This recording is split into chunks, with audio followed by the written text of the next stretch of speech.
Learning stories world, جہاں ہر کہانی ایک نیا سبق چھوڑ جاتی ہے۔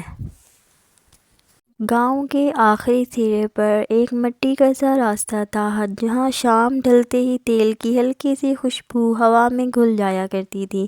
اسی راستے پر ہر روز ایک چھوٹا سا ٹھیلا لگتا تھا، نہ کوئی بڑا بورڈ، نہ اونچی آواز میں پکار، بس ایک کڑھائی، ایک چولہا اور نازیہ۔ لوگ اسے نام سے کم اور پکوڑے والی نازیہ کہہ کر زیادہ جانتے تھے۔ نازیہ 3 بہن بھائیوں میں سے سب سے بڑی تھی۔ اس کے 2 چھوٹے بھائی ابھی اسکول کی عمر میں تھے، معصوم، ناسمجھ، جو ہر بات پر اپنی بہن پر بھروسہ کرنے والے۔ باپ کو گزرے ہوئے زیادہ وقت نہیں ہوا تھا، ماں زندہ تو تھی مگر بیماری نے اسے کمزور کر دیا تھا۔ یوں گھر کی ذمہ داری آہستہ آہستہ نازیہ کے کندھوں پر آ گئی۔ وہ چاہتی تو شکوہ کر سکتی تھی مگر اس نے خاموشی اور صبر کو چن لیا۔ پکوڑے بنانا نازیہ کا شوق نہیں تھا، مجبوری تھا۔ گاؤں میں نہ کوئی بڑی نوکری، نہ ہنر سیکھنے کا موقع، بس اتنا چاہتی تھی کہ جو کام ہاتھ سے ہو سکتا ہے وہیں عزت کے ساتھ کرنا ہے۔ فجر کے بعد وہ سبزیاں کاٹتی، آٹا گھولتی اور کڑھائی چولہے پر رکھ کر دل ہی دل میں دعا کرتی، یا اللہ میرے بھائیوں کو کسی کے آگے ہاتھ پھیلانے کی نوبت نہ آئے۔ نازیہ کے ہاتھوں میں واقعی ذائقہ تھا، پکوڑے نہ زیادہ کچے نہ زیادہ جلے ہوئے، بس ایسے کہ کھانے والا دوسرے کا انتظار کرے۔ جلد ہی بچوں میں چرچا ہو گیا۔ اسکول کی چھٹی ہوتی تو بچے دوڑتے ہوئے نازیہ کے ٹھیلے کے پاس آ جاتے۔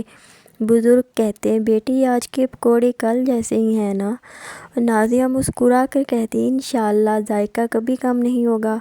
اکثر ایسا ہوتا کہ پکوڑے ختم ہو جاتے، لوگ واپس جاتے ہوئے کہتے، کل ذرا جلدی آئیں گے ورنہ نازیہ کے پکوڑے ملتے نہیں۔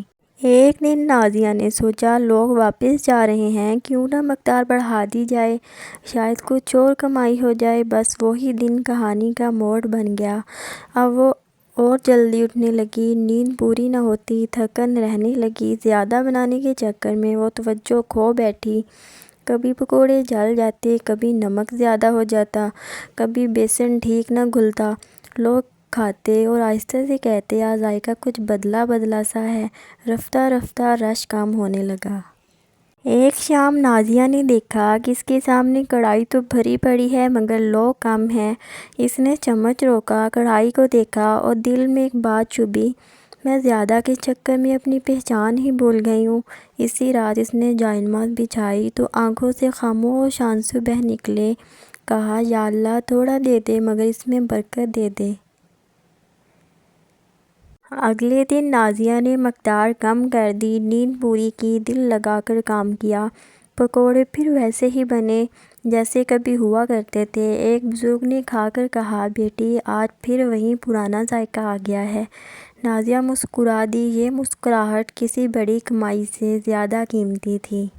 آج بھی گاؤں کے آخری سرے پر وہی ٹھیلا لگتا ہے۔ نازیہ امیر نہیں مگر مطمئن ہے، اس کے بھائی پڑھ رہے ہیں، ماں کی دعائیں وقت پر آتی ہیں، اس کے ہاتھوں کا ذائقہ اب بھی زندہ ہے۔